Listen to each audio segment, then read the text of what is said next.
espirituais que possam, nesse instante, né, tá nos envolvendo, que as nossas palavras, elas possam, de alguma forma, ser útil, né, a cada um de vocês, como foram para mim nesse período, nesse tempo que a gente tirou, né, se dedicou para fazer isso tudo. Né? Então, que Jesus possa estar, através dos seus propósitos, né, os nossos anjos da guarda, espíritos protetores, possam estar nos intuindo e nos envolvendo nesse instante. Então, o capítulo aí, e é muito bom que eu estou falando com vocês e eu não estou me vendo, né? Que maravilha, mas não tem problema, não. O nosso capítulo, né, de hoje é esse aí, é o capítulo 11, na segunda parte do Livro dos Espíritos, que trata da lei de justiça, de amor e de caridade.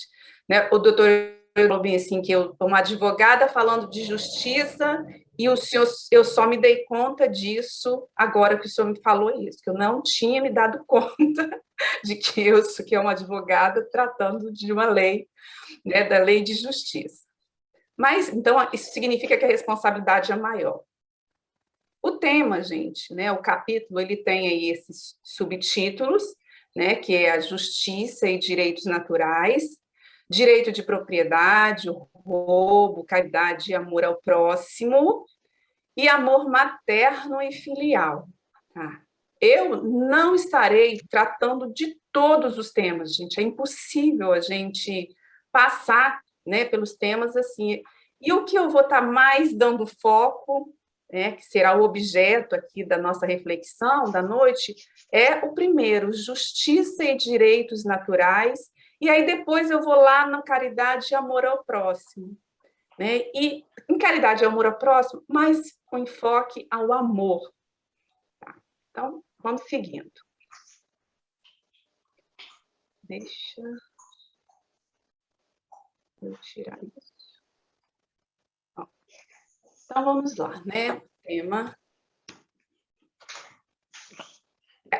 O Livro dos Espíritos, né? É a base da nossa reflexão, mas eu trouxe aqui mais duas obras, tá? Que a gente também usou para estar preparando esse estudo. A Joana de Ângeles, na verdade, aqui nem é a obra, aqui é essa foto da série psicológica, né, que a gente tem acompanhado, e a gente vai pedir socorro a Joana também, em se tratando desses assuntos. Eu trouxe também aqui esse livro, né, que não é uma obra espírita, O Profeta, de Khalil Gibran, que aqui nesse livro também, que eu tive a oportunidade de estar participando de um ciclo de estudos, ele fala também de justiça quando ele trata das leis. Depois eu vou falar mais detalhes sobre essa obra quando a gente tratar dela especificamente. E aqui, né, a gente não poderia, gente, em se tratando do Livro dos Espíritos, a gente tem a responsabilidade de conversar um pouco sobre essa obra, que ela lembrando a todos nós, porque é importante, porque é uma obra que sustenta a doutrina espírita.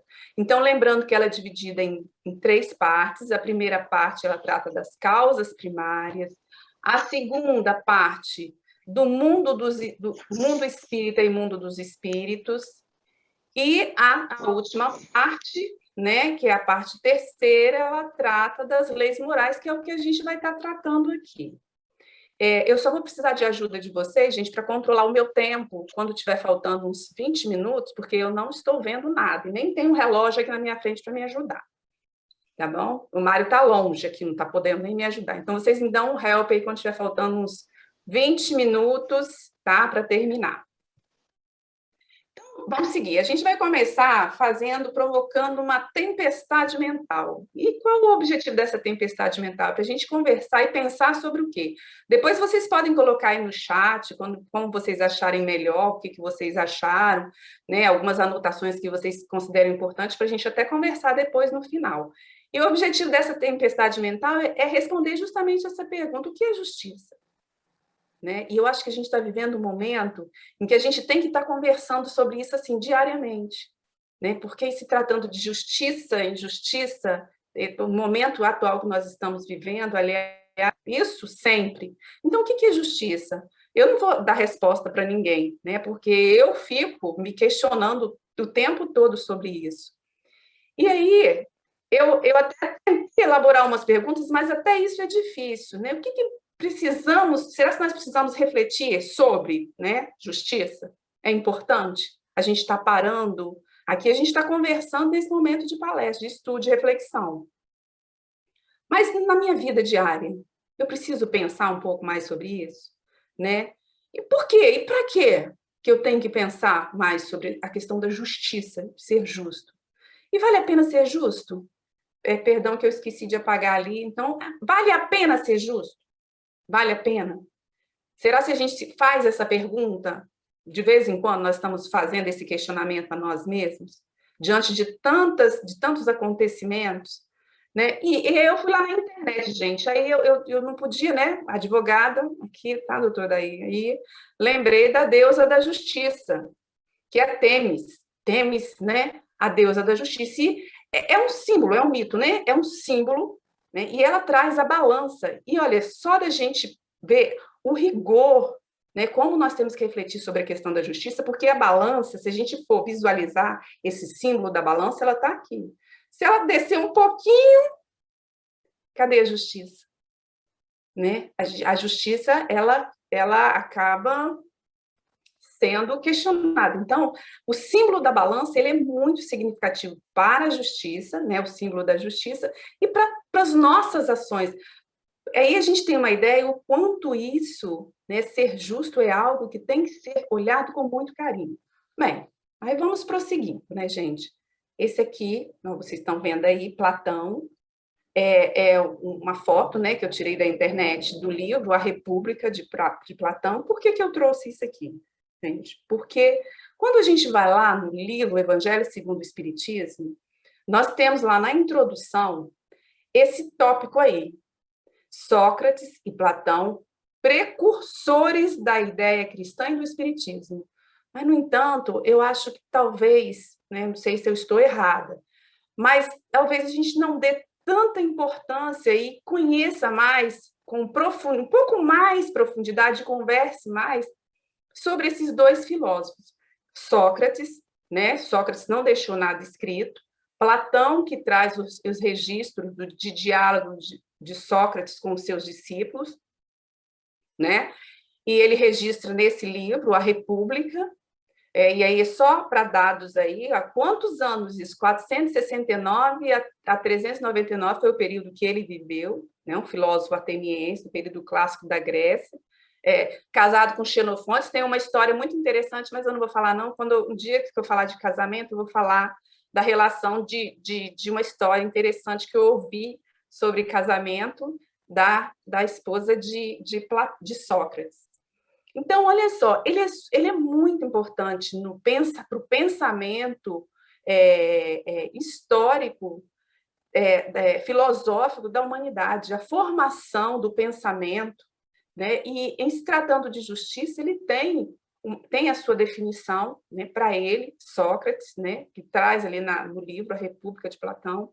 E talvez a gente deveria conhecer um pouco mais esses filósofos, já que o Livro dos Espíritos ele dá essa pincelada, ele joga isso. Então, são filósofos importantes que a gente deveria conhecer um pouco mais da sua filosofia, do seu pensamento, que influenciou a humanidade inteira. Lógico, né? Nós fomos lá e tiramos na internet o que seria justiça, né, para Sócrates, e diz o seguinte: efetivamente, a justiça para Sócrates consiste no conhecimento e, portanto, na observância das verdadeiras leis que regem as relações entre os homens, tanto das leis da cidade como das leis não escritas. Ou seja, essas não escritas seriam o quê? As leis divinas. E as leis dos homens. Então, ele fala que nós temos que ter conhecimento dessas leis e observar essas leis. Olha, um pensamento de 469 antes de Cristo. Olha a importância. E isso mudou? Será se mudou muito esse pensamento? E aí a gente segue com mais uma questão interessante que eu achei. Olha só, como o pensamento de Sócrates, o seu posicionamento, a sua filosofia, a sua postura diante desse tema tão importante que é a justiça. E eu tirei esse pedacinho que eu trago aqui para compartilhar com vocês, que diz o seguinte: o julgamento e a execução de Sócrates são eventos centrais da obra de Platão. Ele dá ênfase a isso. Sócrates admitiu que poderia ter evitado a sua condenação à morte, bebendo antes o veneno chamado cicuta, se tivesse desistido da vida justa. Se ele tivesse renunciado ao que ele acreditava de ser o que era justiça, ele poderia ter se livrado dessa condenação, né, que todos nós sabemos que ele foi condenado a tomar cicuta, porque ele era polêmico, ele gostava de dialogar com os jovens, ele instigava os jovens a pensar, ele trabalhou sempre no mundo das ideias. Isso não é interessante, porque aquele que estimula as pessoas a pensarem não é interessante para os poderosos, e não foi, e por conta disso aí, Sócrates foi condenado a tomar cicuta. E aí a gente segue, gente. Aí nós entramos agora no tema, né, nas questões do capítulo, né, da Lei de Justiça, de Amor e de Caridade, que são as questões primeiras. Aqui eu nem cheguei a enumerar, algumas eu enumerei. E aí eu trouxe esses 3 tópicos aqui para a gente falar um pouquinho, especificamente dessa parte. E aí, a primeira questão: justiça é um sentimento natural, portanto, uma lei divina. Tanto é que ela está lá no capítulo das leis morais. Né? Olha só, é um sentimento natural. A gente já tem isso. Né? É uma coisa interessante que eu tinha colocado lá na frente. Nós, a todo instante, estamos julgando. Vocês estão olhando para mim aqui, eu não estou vendo ninguém agora. Estou triste. Entendeu? Mas vocês estão me julgando de alguma forma, estão atribuindo um juízo de valor sobre a minha pessoa aqui falando. Né? A Kelly, coisas bobas. A Kelly está com o cabelo hoje molhado, Kelly cortou o cabelo. Mas a gente está o tempo todo atribuindo um juízo de valor a tudo. A tudo. Então, é um sentimento natural e, portanto, uma lei divina. E aí a gente colocou mais, agora o próximo. O progresso moral desenvolve esse sentimento. Então, ele é um sentimento natural e que depende do desenvolvimento desse sentimento natural, né, de justiça. Então, a gente precisa trabalhar esse sentimento. E isso vai acontecer através do nosso progresso moral. Mas aí a gente vai lá de novo, e aí? O que é progredir moralmente? Nós não vamos entrar aqui na questão. Você está vendo como o negócio dá pano para manga? A gente começa a falar e uma coisa puxa a outra. Né? Então, se a gente for lá no Livro dos Espíritos, nas questões 629, então eu sei porque eu estava lendo, né? Eu vou lá no livro e olho. Ele fala sobre o que é moral. Ele define: moral é a regra do bem viver. É saber a diferença entre o distinguir, é a expressão que ele usa, o bem do mal. E aí, mais à frente, ele fala: onde é que está escrito isso? Está na nossa consciência. Como é que a gente vai distinguir o que é bom e o que é mal? A bom é aquilo que está de acordo com a lei de Deus. E o ruim é aquilo que não está de acordo com a lei de Deus. Aí a gente lembra lá da balança, tá vendo? Não tem meio termo, né? Não tem meio termo. E aí a gente colocou essa figura desse camarada aí em cima do muro. E se tratando de justiça, será que tem essa possibilidade? Será que nós ficamos em cima do muro em se tratando de um tema como esse? A gente tem? Não existe neutralidade. Né? A vida é dual, ela é repleta de contraste. Então, você está de um lado ou você está de outro. Porque se você não se posicionar, né, você vai ficar em cima do muro. Não existe isso. Não existe essa neutralidade. Não pode haver essa neutralidade. Porque mesmo se você vai tomar um posicionamento, e de algum lado, mesmo se você for omisso em determinadas situações, você vai responder por isso. Nós vamos, você não, eu também, lógico, né? Todos nós responderemos. Então, você vai lá, você estende, vai para o Livro dos Espíritos, né? E aí, dando sequência, a gente vai lá para a questão 874, né, em que Kardec pergunta aos espíritos Sendo a justiça uma lei da natureza, como se explica que os homens a entendam de modos tão diferentes, considerando um justo o que a outros parece injusto? Aí ele fala muito interessante isso aí, ó. É porque a esse sentimento de justiça se misturam as paixões que o alteram, como sucede a maior parte dos outros sentimentos naturais, fazendo que os homens vejam as coisas por um prisma falso. Bem, deixa eu beber um pouquinho de água. Aí a gente entra, deixei ali em vermelho, paixões. E aí, né? Esse sentimento de justiça, que é algo natural, as paixões se misturam a esses sentimentos e aí a coisa desanda muitas vezes. Pois é, né? Mas, gente, paixões são boas ou ruins? Como identificar em mim essas paixões? E como identificar se essas paixões são boas ou ruins? A primeira coisa a gente tem que pegar aqui e ver o que é paixão. Paixão é um termo que designa um sentimento muito forte de atração por uma pessoa, por um objeto, tema. A paixão é intensa, envolvente, um entusiasmo ou um desejo forte por qualquer coisa. O termo também é aplicado com frequência para designar um vívido interesse ou admiração por um ideal, causa ou atividade. Então, as paixões em si, né, elas podem, vai depender da intensidade com que eu coloque as minhas energias nesse sentimento. Que ele é um sentimento, tem coisas, porque é a paixão que me impulsiona as minhas conquistas, a fazer aquilo que eu quero, alcançar os meus objetivos. Ela é boa. Mas se elas se tornarem descontroladas, aí elas já passam a nos prejudicar. Então, ele fala bem assim, olha só, a questão da justiça, que é um sentimento natural, ela se mistura com as paixões, nós ainda estamos num processo de aprendizado. E aí, e aí? Eu botei o boneco interrogando, porque eu não tenho resposta não, gente, eu estou buscando resposta com vocês também.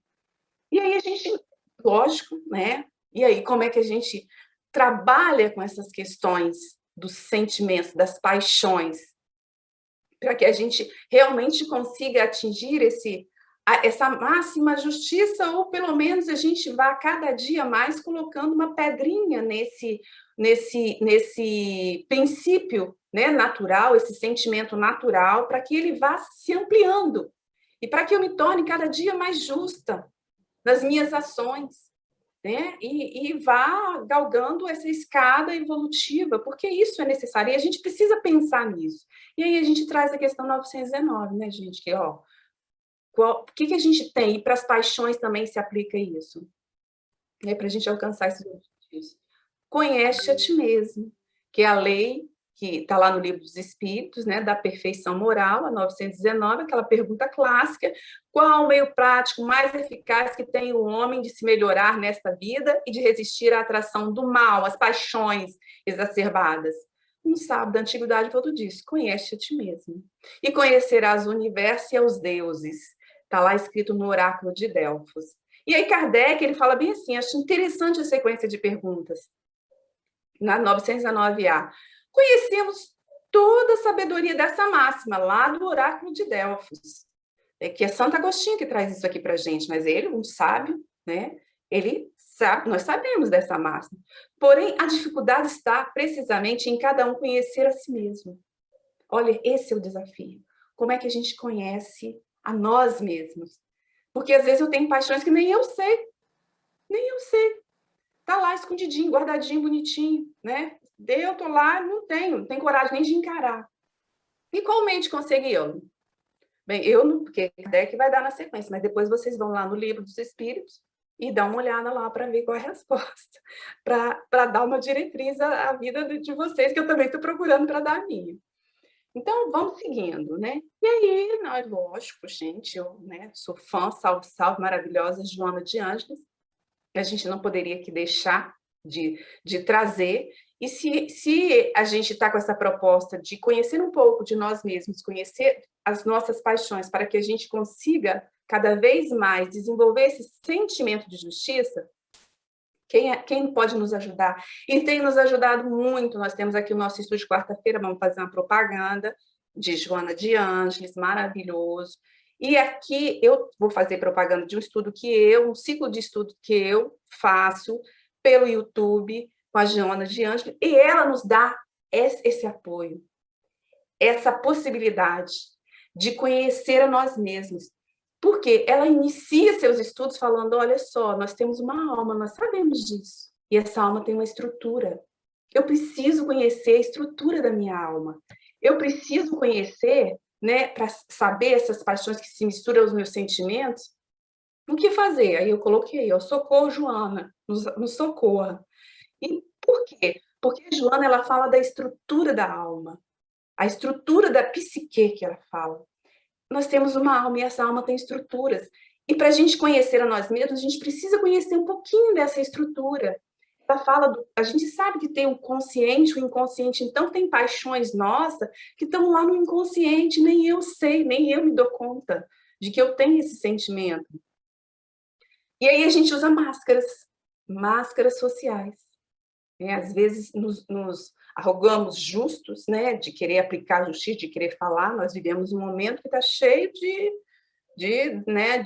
justiceiros, de gente querendo, né, fazer, e aí a gente coloca essas máscaras sociais, né? Desculpe aqui que eu escrevi, que era persona, tá, gente? Alguma coisa ali eu não apaguei. Perdoe a minha falha. Mas eu estou tentando ser justa. E aí a gente fala ela fala, né, sobre o ego. Ego é aquilo que eu sou, que eu mostro. Sobre o self, que é o meu eu superior, essas possibilidades. E ela fala da gente estabelecer uma relação entre esse ego e self. E os símbolos, é uma série de coisas que ela vai trazer para a gente para nos ajudar a esse processo de conhecer a nós mesmos. E alcançar essa proposta que o Livro dos Espíritos nos traz, quando ele fala de justiça. E aí a gente tem aqui, ó, um dos módulos, ela fala sobre crise dos momentos modernos, o vazio existencial, e isso aí com base nas obras dela. Então, esse é um caminho, a gente se socorre um pouco de Joana, né, para a gente dar sequência. E aí a gente continua a nossa caminhada aí no capítulo, e mais outra questão que é trazida pelos espíritos, que a justiça consiste em cada um respeitar os direitos dos demais. Grande desafio. Que é que determina esses direitos? Duas coisas, a lei humana e a lei natural, que definem esses direitos. E aí a gente volta lá na palavra de Sócrates, de novo, que ele falou. Efetivamente, a justiça para Sócrates consiste no conhecimento e, portanto, na observação das verdadeiras leis que regem as relações entre os homens, tanto das leis da cidade como as leis não escritas. É o que os espíritos nos falam. Ó, observe as leis dos homens e a lei natural. É aí que a gente vai conseguir essa balança ao máximo e conseguir colocar ela no mesmo, né, no mesmo prumo ali. É um desafio e é jornada, não vai ser agora, numa existência, mas existe essa possibilidade. E aí, gente, agora, né, aí eu vou viajar um pouco, e ainda se tratando de justiça, é só me falar o tempo aí, gente, alguém, por favor? Ele, meia hora. Ah, que ótimo. Tá bom, então dá para... Então, vamos lá. Então, olha só, eu assim, fui um pouco ousada, sabe? Eu gosto muito, também é um estudo, um livro que eu li e fiz um estudo também, acompanhei um ciclo de palestras só referente a esse livro, que é O Profeta, de Khalil Gibran. E ele também aqui, deixa a gente só colocar aqui, né? Ele é um prosador, um poeta, foi, né? Um poeta conferencista, foi pintor, de origem libanesa, e ele teve uma vida de muito sofrimento. No Líbano, o pai era alcoólatra, né, de uma família muito humilde, tinha mais outros irmãos, Então, ele sofreu muito, tá? Ele teve uma vida de muito sofrimento. E depois, quando jovem, ele foi para os Estados Unidos, foi morar nos Estados Unidos, onde sofreu. Lá morreu mãe, morreu os 3 irmãos, só ficou ele e uma irmã. Uma irmã. E aí ele teve um apoio dessa Mary Elizabeth Haskell, que deu um apoio muito importante, fundamental, e graças a esse apoio ele escreveu muitas obras, e um desses livros, dessas obras, é o Profeta, que é esse livro aí que a gente tem na capa. Ele originalmente foi publicado em inglês pela primeira vez nos Estados Unidos em 1923, e desde então se tornou um dos livros mais vendidos de todos os tempos, tendo sido traduzido em 100 idiomas.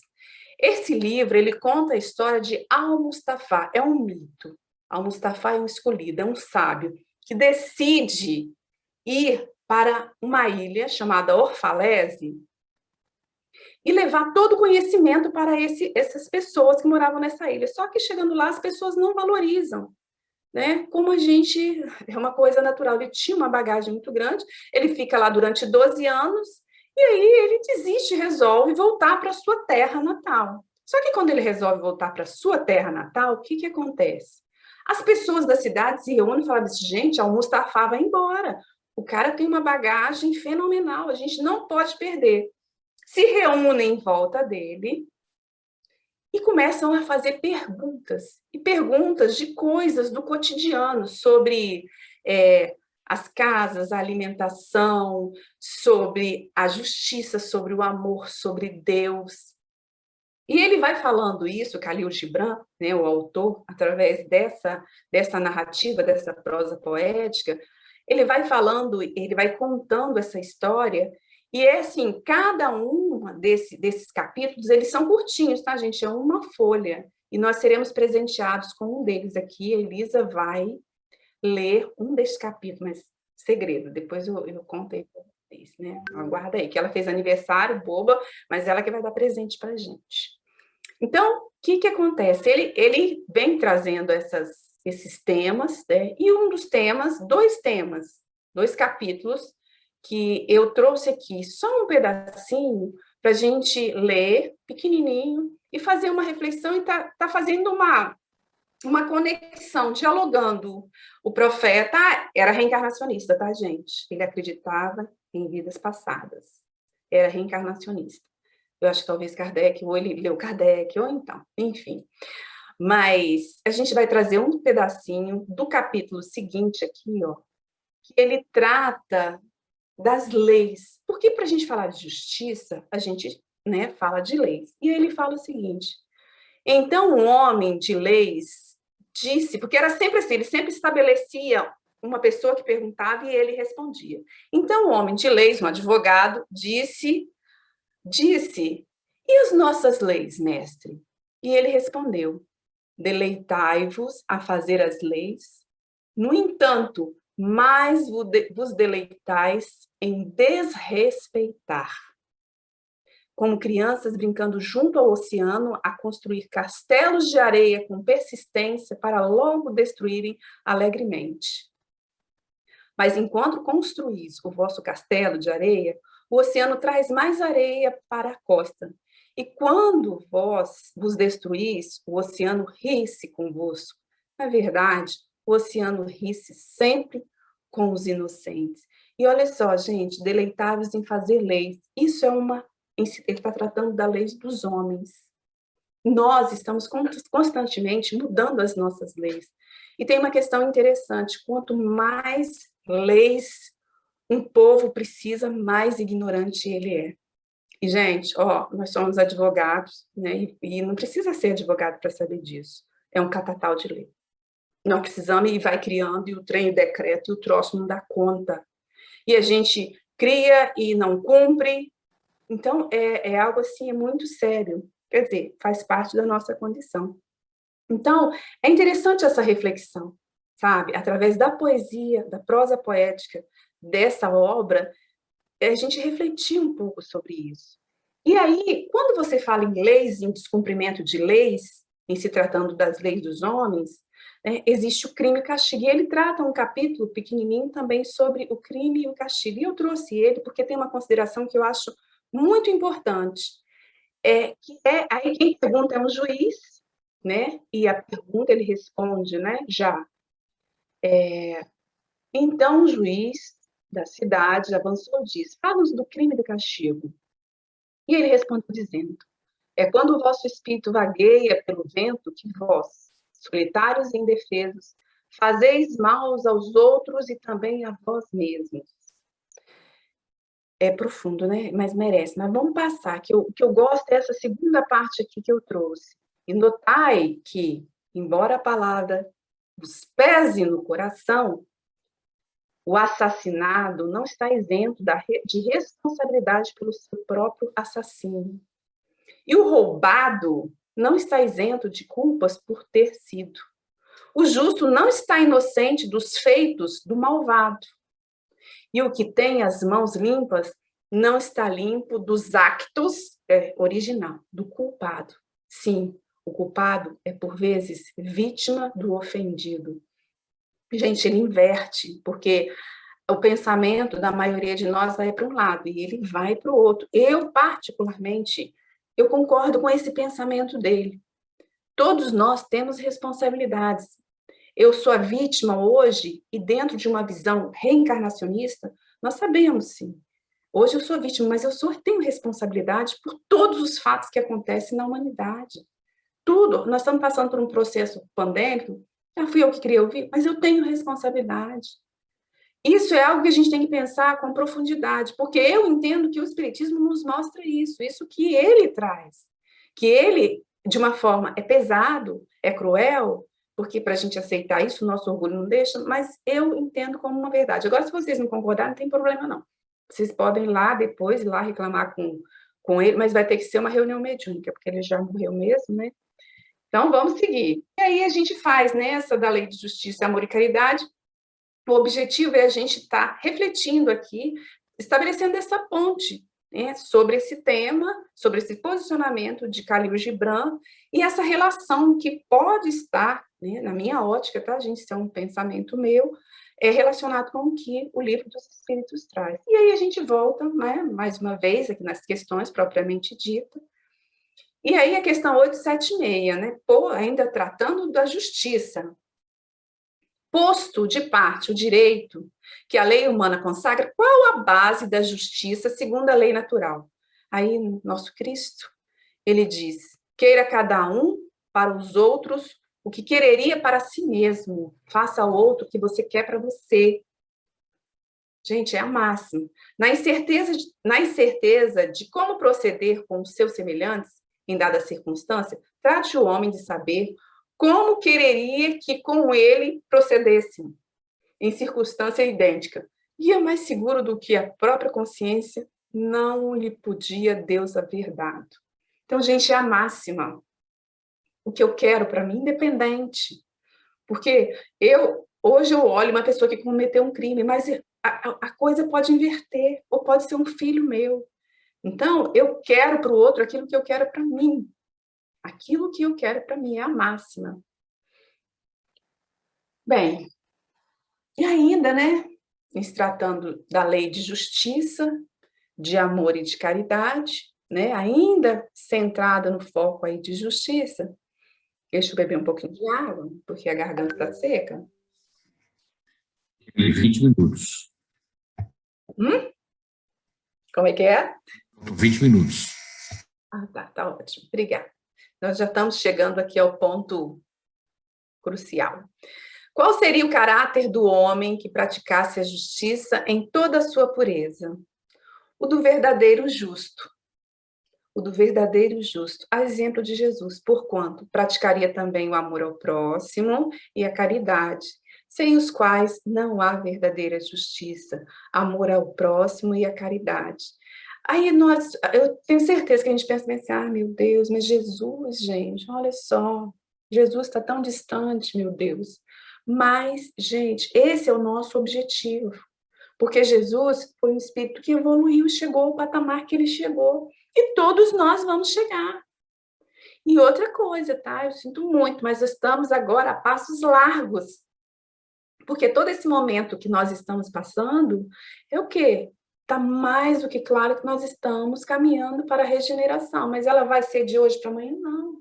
Ainda teremos muitas dores, muitos desafios, porque nós precisamos caminhar para essa justiça, para a compreensão dessa lei de justiça, de amor e caridade. E hoje, mais do que nunca, a gente está precisando pensar sobre isso. Bem, agora, né? Elisa, você está por aí? Sim, estou aqui, Kelly. Você quer que eu possa passar aqui? É porque eu coloquei ela no PowerPoint. E você vai lendo, porque olha só, gente, deixa eu só esclarecer. Elisa, eu trouxe aqui porque a gente vai entrar agora na parte que trata do amor e da caridade. Só que eu não vou me aprofundar e eu vou preferir falar sobre o amor. E como eu estou fã de Khalil Gibran, eu trouxe esse capítulo que fala sobre o amor, que é dentro daquela proposta de diálogo. Mas quem vai ler isso para a gente vai nos presentear com a sua voz maravilhosa, né? Ela fez aniversário ontem, não foi, gente? Mas ela que vai Sexta-feira. ontem. Então, ela que vai nos presentear, né, com a leitura desse capítulo em que Khalil Gibran fala sobre o amor. Elisa, pode ficar à vontade, é com você. Sim, eu vou ler na sua projeção mesmo, aqui, como todo mundo, tá bem? Ok. Vocês estão me ouvindo bem, então? Sim, sim. Então Almitra disse: fala-nos do amor. E ele ergueu a cabeça e olhou para o povo, e caiu uma grande imobilidade sobre eles. E em voz poderosa ele disse: quando o amor vier ter convosco, segui-o, embora os teus caminhos sejam árduos e sinuosos. E quando as suas asas vos envolverem, abraçai-o, embora a espada oculta sob suas asas vos possa ferir. E quando ele falar convosco, acreditai, embora a sua voz possa abalar os vossos sonhos, como o vento do norte devasta o jardim. Pois o amor, coroando-vos, também vos sacrificará.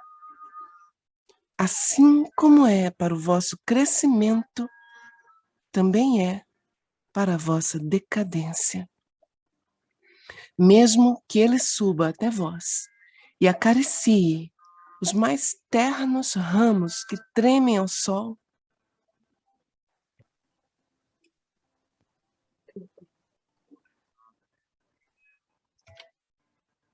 Dá para ler? também até as raízes ele descerá e vai abaná-las enquanto elas se agarram à terra. Como molhos de trigo, ele vos junta a si, vos amanha para vos pôr a nu, vos peneira para vos libertar das impurezas, vos moe até a alvura, vos amassa até vos tornardes moldáveis. Gente, eu perdi. E depois, espera que você passou antes da hora, Perdão. e depois entrega-vos ao seu fogo sagrado, para que vos torneis pão sagrado para a sagrada festa de Deus. Todas essas coisas vos fará o amor, até que conheçais os segredos do vosso coração. E com esse conhecimento vos torneis um fragmento do coração da vida. Mas, se receosos procurardes só a paz do amor e o prazer do amor, então é melhor que oculteis a vossa nudez e saiais do amor para o mundo sem sentido, onde rireis, mas não com todo o vosso riso.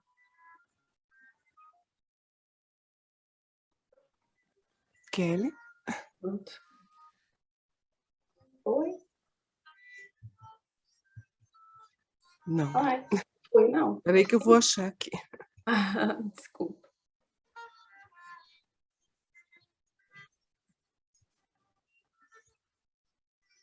Onde rireis, mas não com todo o vosso riso, e chorareis, mas não com todas as vossas lágrimas. O amor só se dá a si, e não tira nada senão de si. O amor não possui, nem é possuído, pois o amor basta-se a si próprio. Quando amardes, não deveis dizer, Deus está no meu coração, mas antes, eu estou no coração de Deus.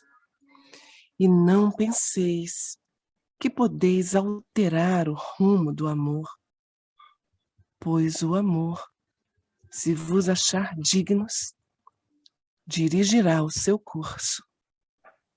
O amor não tem outro desejo que o de se preencher a si próprio. Mas se amardes e tiverdes desejos, que sejam estes os vossos desejos.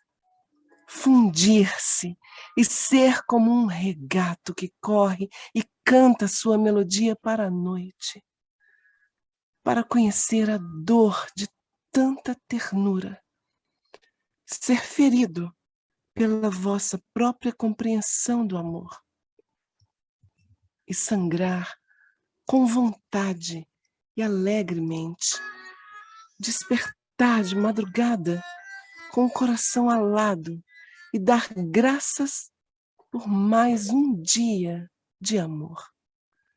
Repousar ao fim da tarde e meditar sobre o êxtase do amor.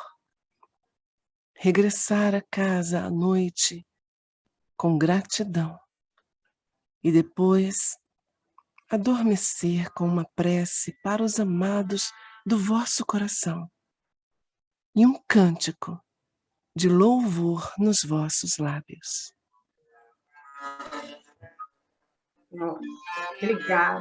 Obrigada, apesar dos atropelos, eu atropelei aqui, mas não, a voz ficou lindo. Muito obrigada, Elis, muito obrigada mesmo. A sua voz parece que toma outra coloração, assim, mais profunda. Bem, gente, essa mensagem é para, né, que trata do amor, é para despertar, né, tocar os nossos corações. E aí a gente volta para o tema, né, da lei de justiça e quando a gente fala do amor e da caridade. E eu acho que Khalil Gibran ele é muito feliz quando ele trata e fala do tema do amor, né, na sua essência, verdadeiramente como ele deveria ser compreendido por nós. E aí a gente traz sobre esse tema exclusivamente, né, sobre essa parte, a questão 886, em que os espíritos, né, tratando do tema, ele fala qual é o verdadeiro sentido da palavra caridade, como a entendia Jesus. E aí a gente tem, né, essa frase, benevolência, essa resposta dos espíritos, benevolência para com todos, indulgência para com as imperfeições dos outros e perdão das ofensas. Indulgência porque nós precisamos, muitas vezes, de que tenham indulgência, de que tenham o amor para com a gente, com as nossas imperfeições, os nossos erros. E para isso eu preciso fazer ao outro aquilo que eu quero que seja feito a mim. Então, Khalil Gibran, dentro dessa obra, e com a proposta que ele tem, ele é, às vezes, duro, quando ele fala ali do amor, que às vezes o amor, ele nos castiga porque ele quer mais de nós, ele quer que a gente se doe, seja melhor, o melhor possível. E aí, gente, fica aqui, pense nisso, pense, vamos pensar nessas reflexões, nessas questões. Em Khalil Gibran, duro do jeito que ele é, quando ele nos convida à responsabilidade que temos perante todos os acontecimentos, podemos potencializar positivamente nossas intenções, movimentar as nossas intenções, Joana fala, e as nossas ações, os nossos pensamentos, os nossos sentimentos, e trabalhar para sermos mais justos. É uma questão de vontade, de cada um de nós. Tirar dentro de cada um de nós todo esse potencial de seres bons, não, com uma essência boa que existe dentro de cada um de nós, tá? É isso aí, gente. A gente termina por aqui, tá? Nossa apresentação. Temos aí 10 minutinhos ainda. Elisa, minha querida, perdão, porque eu atropelei ali na hora de colocar o texto, mas a sua voz, ó, não comprometeu nada. Muito obrigada, tá, gente?